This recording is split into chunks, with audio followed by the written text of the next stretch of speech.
¿Qué tal, ingeniero? Muy buenas tardes, bienvenido. Pues bueno, es un placer seguir colaborando y apoyando a este Simposio Nacional e Internacional de Evaluación Rural. Hoy, esta tarde, tengo el gusto de presentar a ustedes la ponencia Mito o Realidad en el Cambio de Uso de Suelo en Predios en Transición. Esta ponencia está a cargo del ingeniero Jaime Ordóñez Damián. Voy a leer una breve semblanza del ingeniero. Él es egresado de la Universidad Autónoma de Chapingo con especialidades en evaluación de inmuebles, agropecuarios y evaluación de maquinaria y equipo, por el Colegio de Ingenieros Civiles de México y el Centro de Valores. Cuenta con maestría en evaluación de bienes inmuebles, también con diplomados y estudios de posgrados en Colpos de Chapingo, Universidad de California, Riverside, Universidad Iberoamericana, Instituto Centroamericano de Administración de Empresas, Vancomer, Indavi, American Society of Appraisers, etc. Ha sido instructor en clínicas, diplomado, especialidad y maestría en el INVAF, en el CIAM, Centro de Valores, Facultad de Estudios Superiores de Cuautitlán de la UNAM, en INDAVI, en la Universidad de Zacatecas y bancos. Cuenta con una experiencia laboral amplia, residente, gerente, subdirector en la banca privada y de desarrollo, entre ellos Banco de México, FIRA, Fondo de Garantía y Fomento para las Sociedades Cooperativas, Bancomer, Financiera Nacional de Desarrollo Agropecuario Rural, Forestal y Pesquero, y consultor acreditado del BID. Fue presidente del Colegio de Ingenieros Agrónomos de México, en la American Society of Appraisers, presidente en el INVAF, vocal ejecutivo del Consejo Certificador de Peritos, Evaluadores Rurales, comisionado en el cuerpo colegiado del INDAVI y asesor en la Confederación Nacional de Cooperativas. Además, es socio fundador y directivo de empresas consultoras como CEPAPSA, CIAMSA, Red Corporativa Terra Aurea y para servicios de crédito y evaluación a la banca, controlador y perito evaluador para diversos bancos e intermediarios financieros. Sin duda, alguien con mucha experiencia que hoy nos comparte este interesante tema. Para todos los compañeros que tengan dudas en el transcurso de nuestra presentación, pueden por favor escribir sus preguntas en el chat y con mucho gusto se las haremos saber al maestro Jaime Ordóñez Damián. Pues sin más preámbulo, pasemos a, a esta ponencia. Bienvenido, maestro. Es un Gracias, placer estar Dulce. con ustedes. Adelante, todos suyos los micrófonos. Gracias, Dulce, muy amable. ¿Sí me escuchan bien? Porque luego el sonido está un poquito bajo. ¿Sí está bien? Sí, se escucha muy bien. Perfecto. Bueno, ahora batallar para subir la ponencia, pues ahorita las vemos. Bueno, el tema que vamos a ver realmente no es tan complicado como otros que hemos visto, creo que es muy sencillo, pero vamos a tratar de explicarlo. Voy a tratar de subir la ponencia.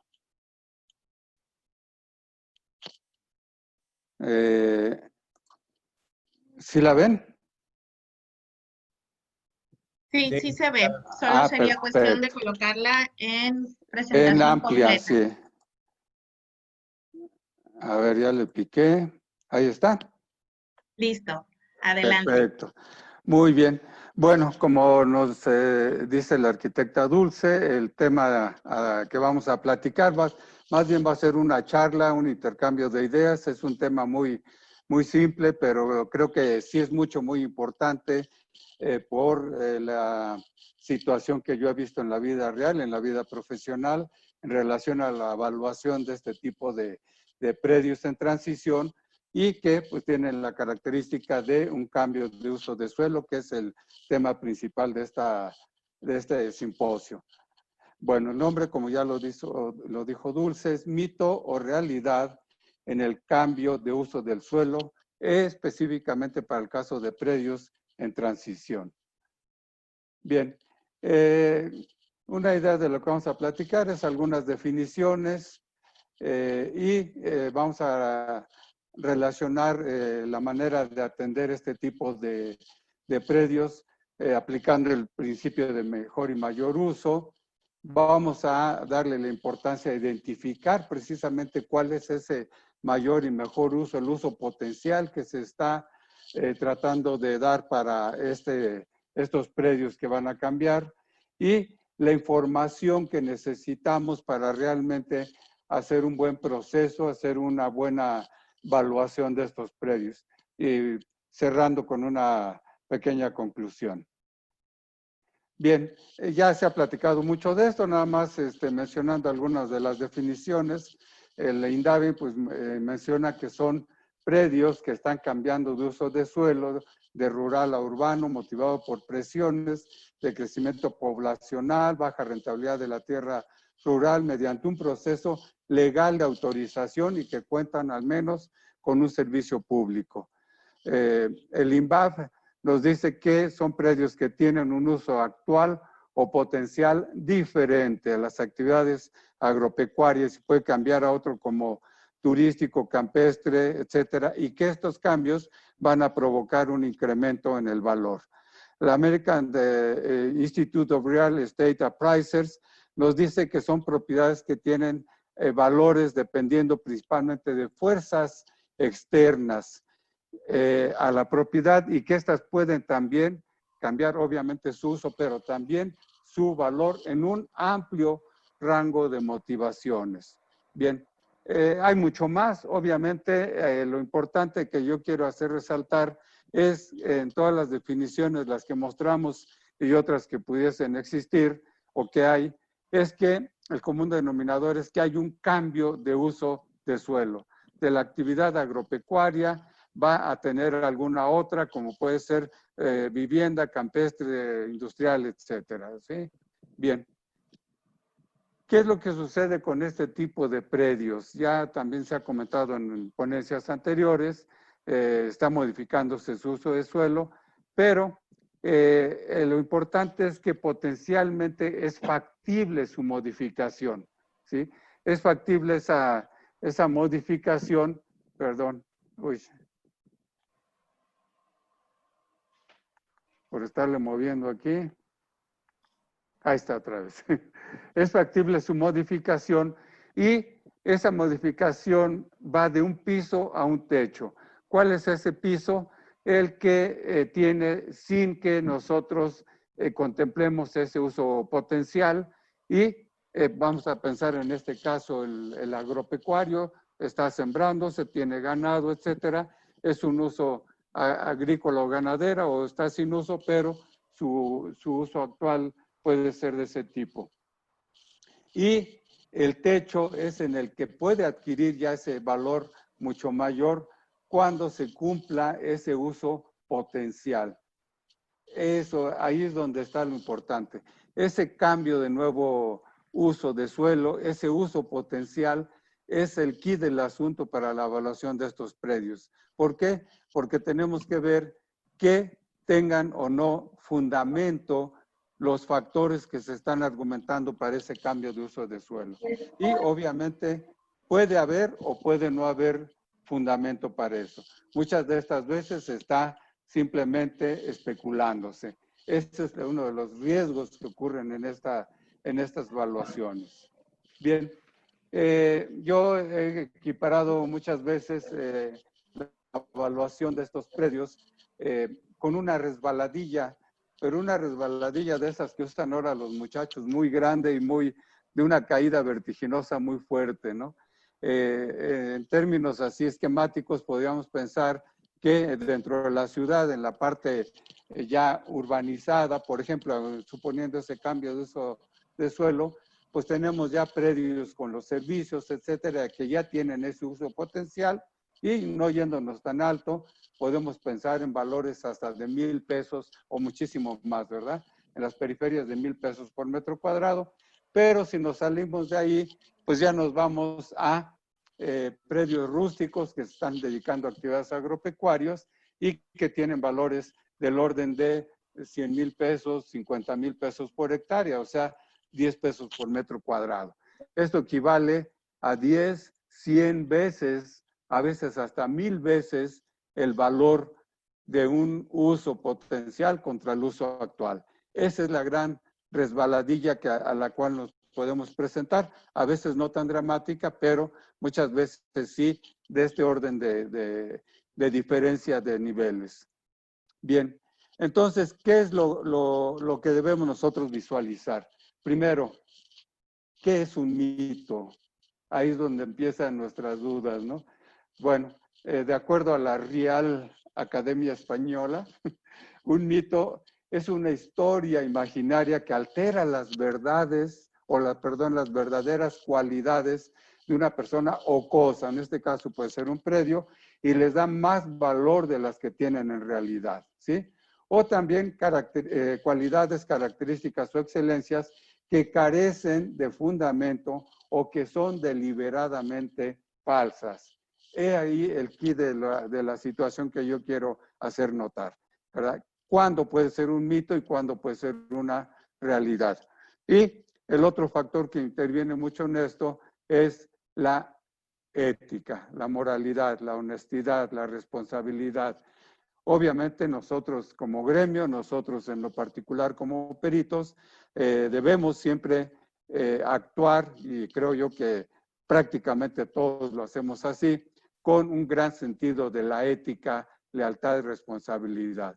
Y siempre tendiendo a la excelencia en nuestros servicios. Estos dos son dos de los aspectos que debemos de tener muy claros fundamentalmente a la hora que nosotros hacemos la evaluación de esto. Primero, que encontremos lo verdadero que puede haber en este cambio de uso y que actuemos con honradez, con ética, con responsabilidad a la hora de evaluar estos predios. Bien, ¿por qué? Porque existen grandes riesgos. Ya veíamos los parámetros, ya veíamos los niveles que tenemos en posibles variaciones de precio. Entonces, los riesgos son muy grandes, ¿sí?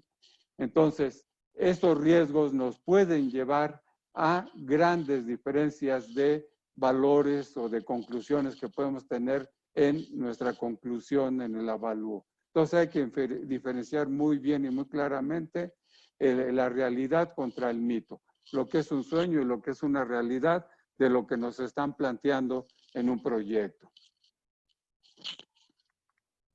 Bien, hay muchas posibilidades de riesgo. Una de ellas son las mismas presiones de nuestro cliente, del solicitante del avalúo, que puede ser el mismo dueño, el propietario del predio, o si es un banco, el ejecutivo, los que están promoviendo también un negocio, están tratando de colocar un crédito, que obviamente si el valor de la garantía, el valor del terreno es muy alto, pues el desarrollador en un caso, el propietario o por otro lado el banco, pues desean que el valor sea muy alto para que la relación garantía-crédito, etcétera, pues sea la adecuada y puedan colocar ese crédito adecuadamente. Entonces, ese es uno de los riesgos que corremos, esas presiones muy fuertes, lamentablemente en muchos de los casos, de los dueños y en su caso personal de las entidades financieras. Bien, entonces, otro de los riesgos que ocurren en muchos de los casos que, de acuerdo a las normas internacionales de evaluación, no debe de existir, es de que los honorarios estén en función del resultado, del valor que vayamos a concluir. Y obviamente por ahí luego hay algún diablito que se nos mete en la cabeza y dice, oye, no, pues súbele un poco más y vas a tener un poquito más de honorarios. Ahí es donde entra la ética, ahí es donde entra la honorabilidad y el profesionalismo, ¿verdad? No debemos irnos con eso porque obviamente el riesgo, como lo mencionábamos, es mayor para todos, incluyendo nosotros mismos, que nuestra credibilidad pues puede irse a los suelos con uno solo de estos casos. Bien, ahora, uno de los mecanismos, y es base de la propuesta de la que vamos a hablar, es basarnos en el ya conocido por todos nosotros en el gremio evaluatorio del principio de mayor y mejor uso. Si nosotros utilizamos este procedimiento, podemos tener la oportunidad de aplicar los requerimientos que nos pide precisamente este principio de mayor y mejor uso para ver que efectivamente se pueden dar las condiciones de ese mayor y mejor uso. Ya es conocido por todos nosotros, uno es que sea físicamente probable, que tenga un fundamento legal, que sea permitido legalmente, y ya la parte económica financiera que sea viable, que también su cambio. Y obviamente que todo esto se traduzca en el mayor valor del bien que se está valuando. Eso es lo que ya todos conocemos en este principio. Bien, entonces es indispensable que seamos muy cuidadosos, ver con mucho detalle que se cumplan estas condiciones, estas condicionantes. Bien, entonces, ¿qué es lo que tenemos que hacer primero de acuerdo a lo que yo estoy recomendando? Son aspectos muy sencillos, ¿no? Primero, obviamente, debemos de definir muy claramente cuál es ese mayor y mejor uso pretendido. ¿Cuál es realmente ese potencial que se está planteando en el cambio de uso actual? Y hay muchísimos, ¿verdad? Ya mencionamos, uno puede ser habitacional, industrial, turístico, campestre, etcétera. Pero nosotros tenemos que identificar hacia dónde se pretende hacer ese cambio, ver hacia dónde vamos para fijar nuestro derrotero, fijar hacia dónde vamos.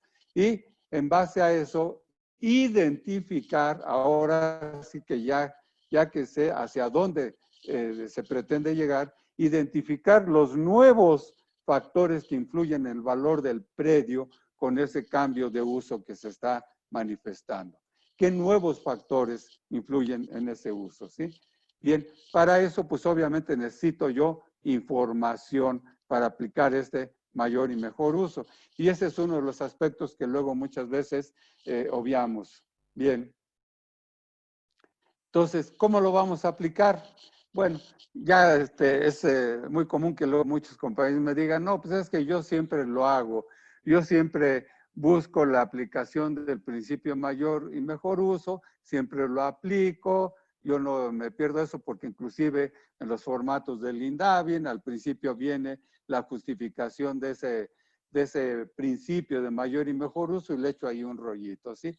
Pero, aunque yo sé que es obvio para muchos, aquí es donde vamos a platicar un poquito, unos minutos, ¿verdad? Porque hay 2 o 3 compañeros que a veces se les olvida un poquito o lo perdemos de vista. No creo nunca ocurre eso de que por falta de ética o profesionalismo no lo vean, no realicen ese proceso, pero hay algunas veces que puede ocurrir.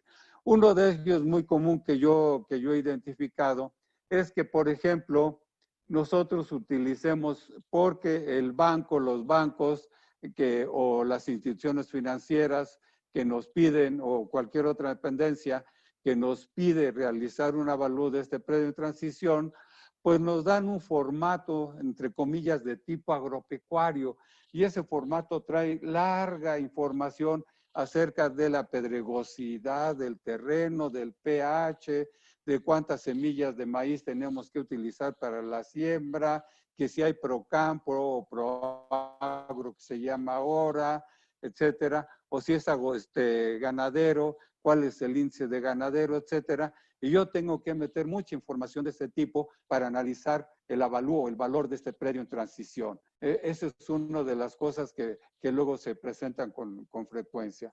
Otros es de que si el cliente, propietario, el funcionario que nos solicita el avalúo nos dice, no, es que ya es un hecho, ya no hay que buscarle y el uso que se le va a dar a este predio es habitacional, es campestre, es turístico y aquí va a estar el gran hotel, las cabañas y todo de lujo. Y nosotros nos vamos precisamente a buscar comparables ya con esas características de hoteles 3 estrellas, 5 estrellas, ya todo hecho esto, ¿no? Y de igual manera considerar que ya en ese predio existen todos los servicios municipales, agua, drenaje, accesos, vías de comunicación, etcétera, ¿no? Y también que no hay ningún problema, que no hay cuestiones legales, que no hay reserva ecológica, servidumbres y muchos otros aspectos. Entonces, a veces son cosillas que se nos olvidan por ahí y que, insisto, pues son detalles que no debemos olvidar. Lamentablemente, dentro de mi actividad, en principio como perito, realizando los avalúos, como revisor, controlador dentro de bancos, de instituciones, sí, muchas veces se han presentado, he tenido que revisar y ver que se presentan este tipo de problemas, este tipo de avalúos y que causan realmente grandes problemas, ¿no? Una de las características es porque también en el mercado donde se encuentran, la región donde se encuentran estos suelos, el mercado presenta una elevada heterogeneidad. Lo veíamos en la resbaladilla, en el cual pues puede haber diferencias de 10, 20, 50, 100 veces el valor en las muestras que nosotros tenemos. A unos cuantos metros de distancia pueden existir esas grandes diferencias. Y la otra es de que no busquemos la información adecuada y que nos pide el proceso para cumplir las condicionantes del mayor y mejor uso. Bien, entonces la propuesta es cambiar un poquito mi idea, mi procedimiento, y aquí vemos un ejemplo, es una idea, no es un formato ya definitivo y absoluto, pero en esta lámina podemos ver un procedimiento en el cual en primera instancia yo lo que voy a hacer es primero definir, como lo mencionamos al principio, cuál va a ser ese uso pretendido. Realmente qué es lo que nos está indicando el propietario, el promovente, la institución que va a ser. Va a ser habitacional, industrial, etcétera. Y voy a mencionar en principio desde el punto de vista legal, desde el punto de vista físico y financiero económico, cómo se ven las características para que sí se logre ese cambio de uso. Este es un resumen de lo que se debe de analizar precisamente ya buscando otro tipo de factores. Mencionábamos que precisamente, como lo vemos aquí arriba, debemos de buscar ahora ya no cuántas semillas voy a poner de maíz, de trigo, de cebada, si existe un pH adecuado o si existe una cerca de piedra, qué sé yo, sino ya voy a buscar otras características que me van a orientar más adecuadamente acerca de ese mayor y mejor uso, ese uso potencial. Una de ellas es la ubicación y acceso de ese predio. Ya en varias de las ponencias anteriores de los compañeros de Venezuela, el mismo ingeniero César Cantú, etcétera, han platicado mucho de este aspecto de ubicación y acceso, que es súper importante. La ubicación y distancia a la población más cercana. Aquí también debemos de ver la tendencia que tiene de crecimiento esas ciudades, hacia dónde están los polos de crecimiento, dónde están las vías de comunicación, hacia dónde se están desarrollando este crecimiento, etcétera. La importancia de esas vías de comunicación, los servicios municipales, ¿verdad? Qué tan retirados están en metros, pero también sobre todo que visualicemos las obras de toma, las obras de cabeza en la que se tiene agua potable, drenaje, energía eléctrica, qué tan lejos está, qué tan factible es, ¿verdad? El equipamiento urbano, escuelas, centros de salud o proyectos en lo particular, ¿verdad? Mismo César Cantú mencionaba que muchas veces se establecen empresas, fábricas o empresas automotrices o de otro tipo de industrias que requieren vivienda, que requieren servicios colaterales y que hacen que necesitemos visualizar ese equipamiento urbano. Entonces, eso es de vital importancia. Bien, la situación del mercado, las tasas de crecimiento poblacional y tendencia de ese crecimiento, como decíamos, hacia dónde van las ciudades, hacia dónde se está creciendo. Barreras físicas naturales, barrancas, físicas o legales que nos impiden crecimiento hacia algún lugar, ¿verdad? actividad en el mercado y tiempos de desplazamiento. Hay veces que el mercado está muy cerrado, muy estático hacia un lado, pero sí hay posibilidad de crecimiento hacia otro.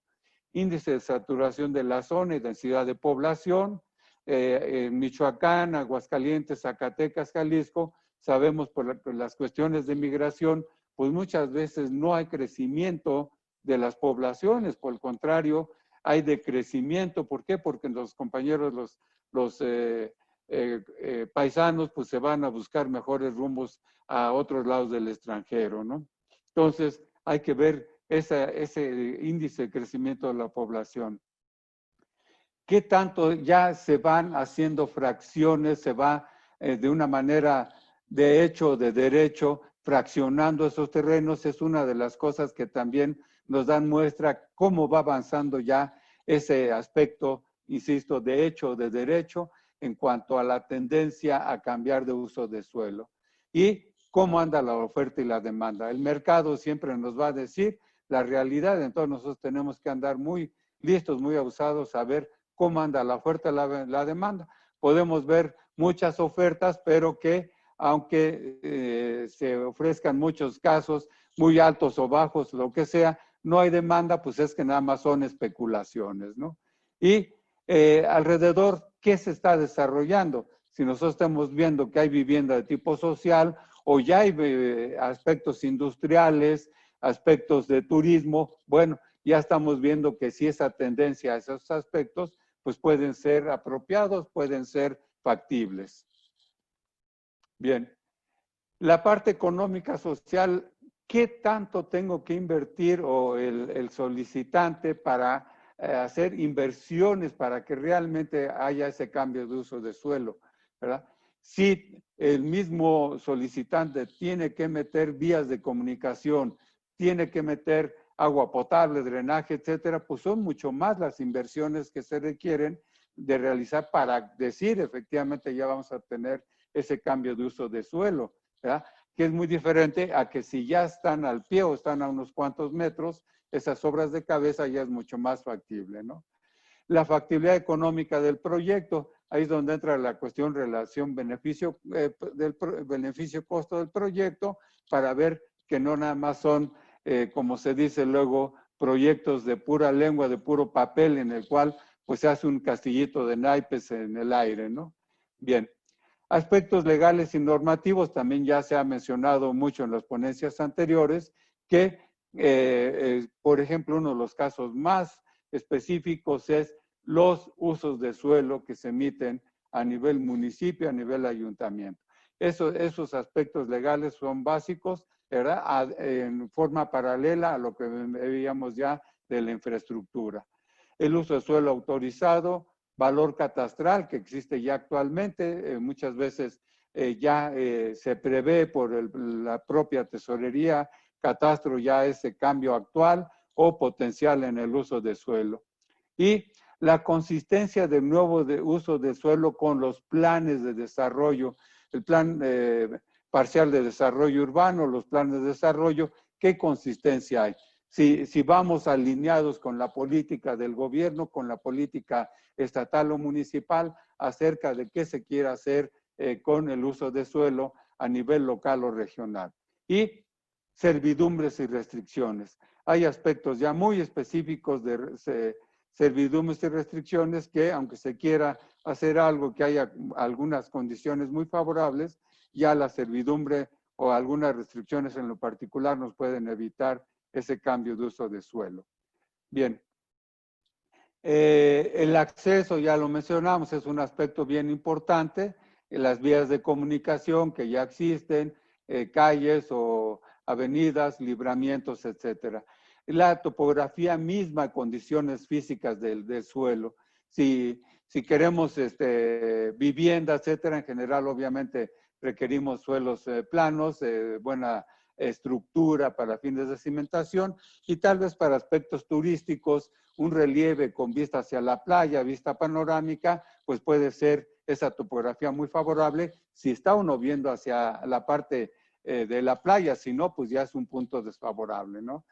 Y limitaciones o riesgo ya en otros aspectos particulares, se mencionaba inundaciones, se vio muy al detalle los aspectos de deslaves, por ejemplo, que pueden ocurrir, ¿verdad? Esos son aspectos muy importantes. Cuestiones de sismos, sismológicas que también afectan mucho.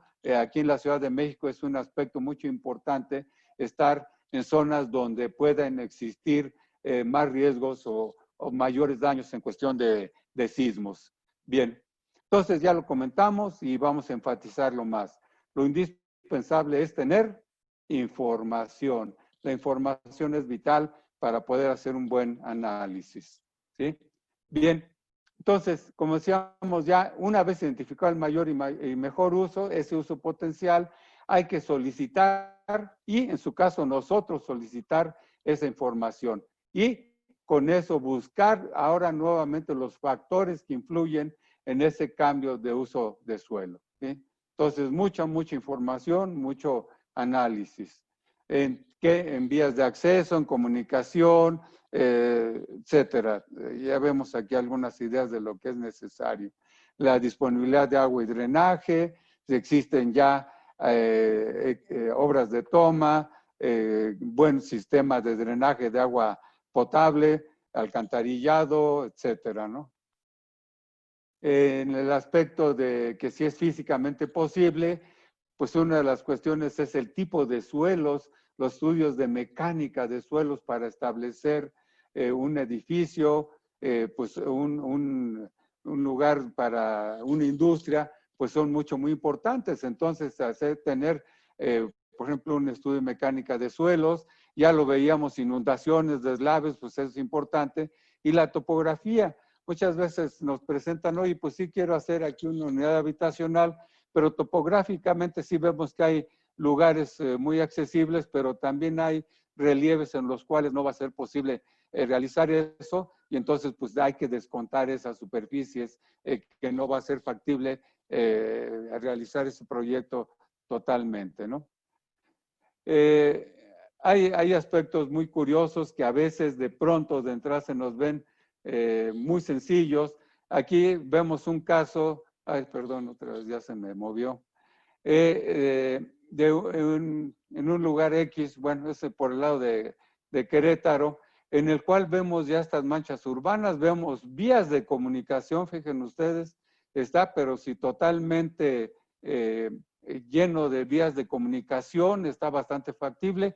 Aquí, aunque no lo vemos directamente, seguramente tenemos aquí a pie de predio. El predio en estudio sería este que está aquí señalado en este polígono rojo, pues seguramente tiene agua potable, energía eléctrica, etcétera, ¿no?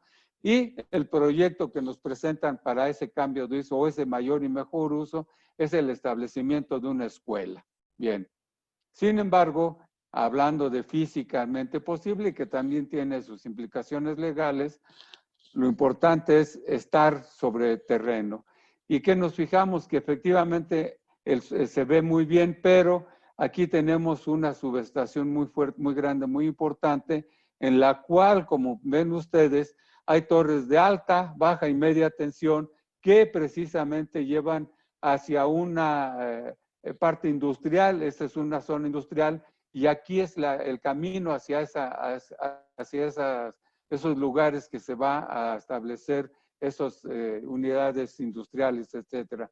Y como pueden observar, pues está totalmente sembrado de postes, tanto de alta tensión e inclusive aspectos también de oleoductos o poliductos, como se ve aquí en estos señalamientos con estos postes amarillos.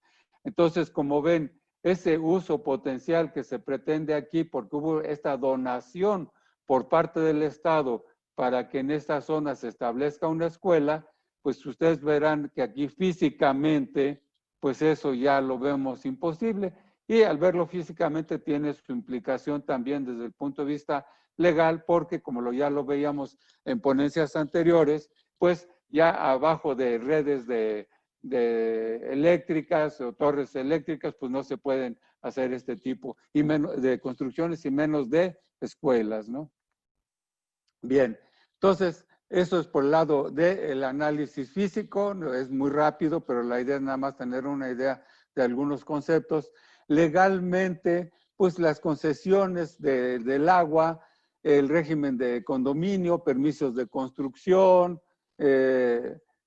bueno, coeficiente de ocupación del suelo, si vamos a hacer usos habitacionales industriales, el CUS o el COS, también que lo tengamos bien establecido y no nomás lo que se supone, ¿verdad?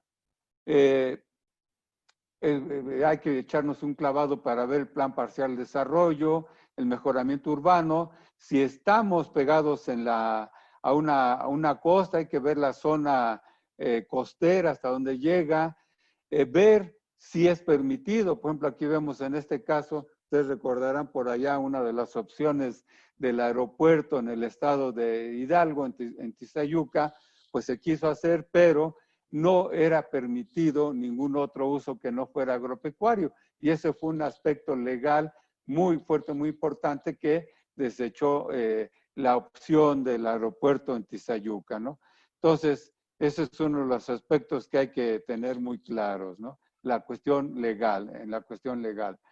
Otro que es muy común y muy frecuentemente no alcanzamos a visualizarlo cuando nosotros vemos un caso en lo particular, podemos ver un caso en el que tiene muy bonita situación respecto a una playa, está muy bien ubicado, etcétera, pero podemos ver que se trata de un área natural protegida, en la cual, dependiendo de las características que nos dicten estas unidades de gestión ambiental, las características del área natural protegida, pues puede haber restricciones tan fuertes en cuanto a número de cabañas o de cuartos de hotel, etcétera, por hectárea, que pues no nos permitan poner un hotel de 5, 6, 8, 10 pisos de 5 estrellas, sino nada más poder tener un sembrado de 5 o 6 o 7 cabañas por hectárea, que no nos sirve de mucho.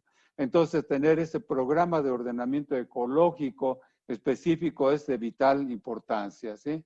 El hecho de que sea área natural protegida, es un caso en Cozumel, la Isla de la Pasión, en el que precisamente hasta que no se tuvo la manifestación de impacto ambiental, pues ya se pudo tener que realmente tenía un valor esa sección, porque de lo contrario, pues no valía nada porque no se podía hacer gran construcción y desarrollos en ese lugar.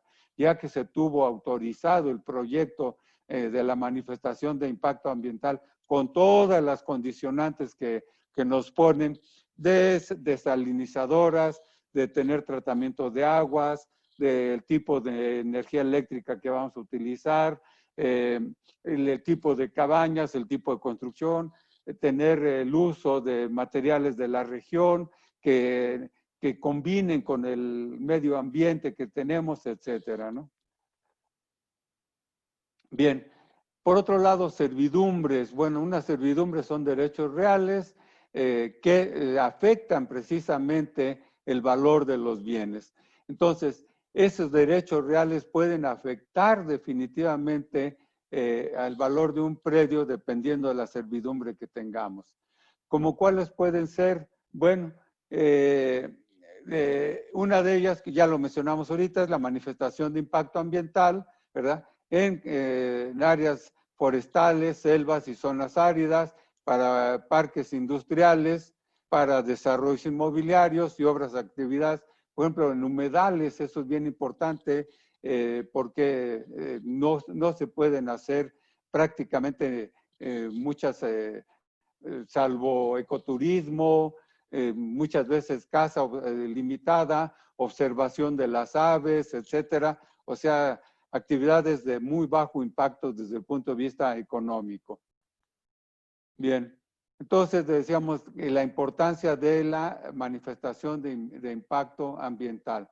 Ahí se define precisamente si puede ser aplicable ese uso potencial o en su caso, qué actividad sí podemos hacer y cómo podemos atenuar esos impactos en la zona ecológica correspondiente.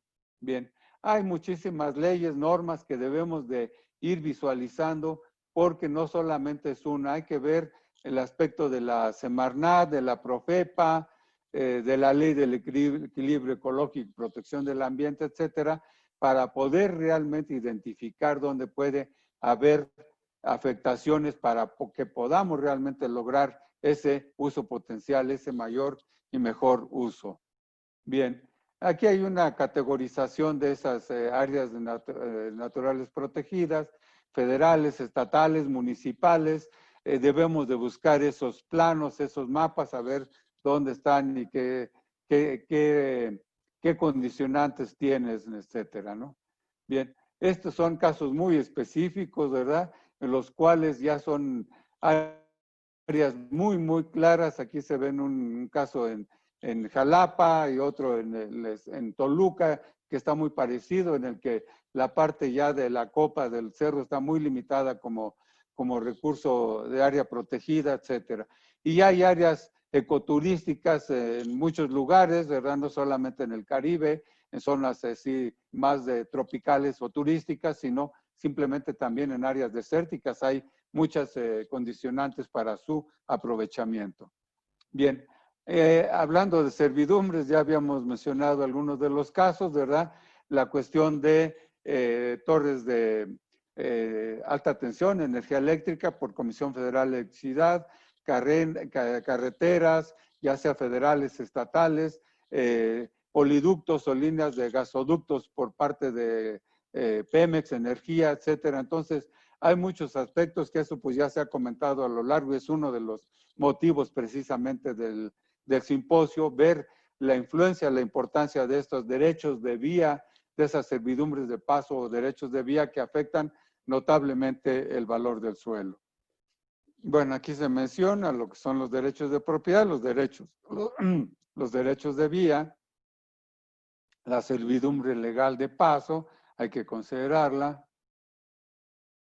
La Comisión Federal de Electricidad, dependiendo las características de los tendidos de la energía, dependiendo los voltajes, dependiendo el tamaño y características de las torres, pues requieren diferentes medidas a lo largo del eje hacia las laterales, que están en función precisamente de esas características, ¿no?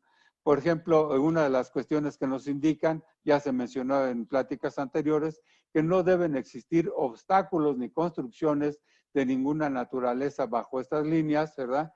Y solamente se pueden aceptar vialidades y áreas verdes que no contengan árboles en edad adulta, que no rebasen los 2 metros, algunas veces estacionamientos, pero no puede haber otro tipo de construcciones. Por ejemplo, si queremos ya tener una vivienda, una escuela, como mencionamos, pues definitivamente no es posible, ¿no? Bien, aquí hay leyes, hay normas, etcétera, que de acuerdo a las características de las torres, del voltaje, etcétera, de los tendidos de energía eléctrica, nos dan esas distancias que debemos de tener a partir del eje hacia los costados, en los cuales existen esas restricciones. Bien, eso veíamos ya desde el punto de vista legal, y económicamente debemos de ver la viabilidad. No nada más que nos digan, oye, pues sí se puede hacer un fraccionamiento campestre, un fraccionamiento industrial, un hotel de 5 estrellas, sino hay que hacer cálculos de proyectos. Ya la mayoría de los compañeros, pues afortunadamente cada vez es mayor el número de compañeros que tienen especialidades, maestrías y ahora ya en proceso los doctorados, en el que el análisis financiero de los proyectos inmobiliarios es algo muy común, conocer precisamente los beneficios económicos y su realización con números, ¿verdad? ¿Qué superficie quiero yo modificar? ¿Qué inversiones necesito yo hacer? ¿En qué tiempo voy a hacer esas inversiones? ¿En qué tiempo voy a vender ya sea esos lotes campestres, esos lotes industriales, etcétera? ¿Cuánto es en lo que los pretendo vender? ¿Cuánto voy a gastar? Y ver mi rentabilidad económica, el valor presente neto, la tasa de retorno, etcétera. O sea, la parte financiera y económica, esa es la parte financiera. ¿Cuánto de urbanización, administración, publicidad, etcétera? Los residuales que podemos hacer estáticos o más bien dinámicos para ver la factibilidad económica y financiera de estos proyectos, ¿sí? Veíamos, por ejemplo, que muchas veces queremos hacer un hotel muy grande, pero la infraestructura de acuerdo a la cuestión legal, nos dicen, oye, no, nada más puedes meter 10 unidades por hectárea, y si tienes 7 hectáreas, pues nada más puedes poner 70 cabañas, ¿no? ¿A cómo los vas a vender y cuánto te va a costar? Entonces ahí es donde viene la relación beneficio-costo, ¿sí? Bien, hay aspectos entonces, como veíamos, que nosotros tenemos que estudiar, tenemos que analizar, pero hay unos muy cuantificables que podemos nosotros, como lo que acabamos de ver ahorita en la parte de análisis financiero, y hay otros que son un poquito subjetivos, no es tan fácil medirlos de una manera aritmética totalmente, y las tablitas o formatos que les presenté al principio se pueden complementar también con algo de este tipo, en el cual hay aspectos, como vemos aquí, de mercado, aspectos de condiciones físicas, sociales y económicas, legales y normativos, que nosotros podemos calificar de acuerdo a la, como enfatizamos mucho, a la información que nosotros recabamos, ¿sí? Entonces, en base a esa información, yo puedo, ya decíamos también, en base a mi mercado, saqué un piso sin ese nuevo uso potencial y un techo suponiendo que ya existe ese uso potencial. Entonces, dentro de ese piso y ese techo, yo voy a tener una calificación. En cuanto me acerco yo a que ya tiene infraestructura, a que ya tiene aspectos legales o que no los tiene, yo voy calificando esos aspectos, por ejemplo, tasa y tendencia de crecimiento poblacional, la actividad del mercado, índice de saturación del mercado, la ubicación y acceso, factibilidad económica del proyecto, nivel socioeconómico, etcétera. Entonces, yo voy calificando el nivel que yo visualizo de una manera subjetiva, pero insisto, con la información que yo recabé, para ver qué tanto está hacia arriba de esa escalerita, de esa resbaladilla que mencioné yo al principio, ¿sí? Bien, entonces, en base a esta calificación, yo obtengo un coeficiente ponderado de cambio de diferencia de valores, que me va a dar un nivel que parte un poco de aspectos subjetivos, pero lo transformo yo en algo más objetivo, un poquito números, y ya me da el nivel del porcentaje, el nivel en el cual yo me puedo mover para decir entre estos dos factores de techo y piso, en qué tanto puedo estar, y entonces, por decir aquí en este ejemplo hipotético que estoy yo poniendo, entre 27 pesos sin el proyecto, sin el uso potencial, y 470 con el proyecto potencial, en qué nivel estoy, entonces yo ya lo califico, ya veo aquí cuál sería mi coeficiente y mi valor por hectárea. Obviamente aquí yo ya también hice una investigación de comparables en el techo y en el piso, o sea, yo me voy a ubicar qué tanto está el valor, los valores sin el uso potencial, con el uso potencial, y también, aunque ya también lo mencionaba el ingeniero César Cantú, pues muchas veces no hay muchos comparables dentro de mi área para ver realmente esos valores dentro de predios en transición. Muchos se me van a ir precisamente hacia el techo y muchos hacia el piso. Entonces es donde yo ahí voy a seleccionar dentro de todos esos cuáles están más hacia el techo y más hacia el piso para conocer yo estos factores cuantitativamente y subjetivamente, y tener estos apoyos para poder tener una mejor decisión y conclusión de valor.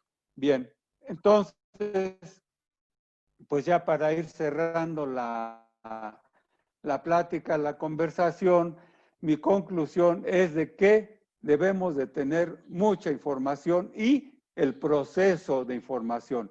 Conjugar mucha información y meterla en un proceso. Estoy proponiendo yo la idea similar a que aplicamos para el mayor y mejor uso, para analizarla adecuadamente y tener la base técnica, la base de información para, como decimos también coloquialmente, no meter la pata, no equivocarme. Yo voy a tener más información y las posibilidades de equivocarme van a ser menores. ¿Por qué? Porque tengo buena información, ¿no? Y con eso me va a ayudar a que vea yo si es un mito o una realidad lo que me están proponiendo de cambio de uso de suelo. Eso ya me va a dar ideas más concretas para que no me deslumbre o yo diga sí cierto, no cierto, sin información. ¿Sí? Y ya lo habíamos mencionado también en el inicio, si yo actúo con ética, con honestidad, con profesionalismo, pues también evitará que algunos de los compañeros pues tengan la tentación de no actuar con la verdad, ¿verdad? De llevarse por algunas presiones no adecuadas, vivir en paz, ¿verdad? Y dormir como bebé, como angelito, que creo que todos si actuamos de esa manera lo vamos a lograr. Esa sería la idea de que si hacemos las cosas bien, pues vamos a estar tranquilos y vamos a dormir muy tranquilos y a gusto también. Bien, pues esa es un poquito mi presentación.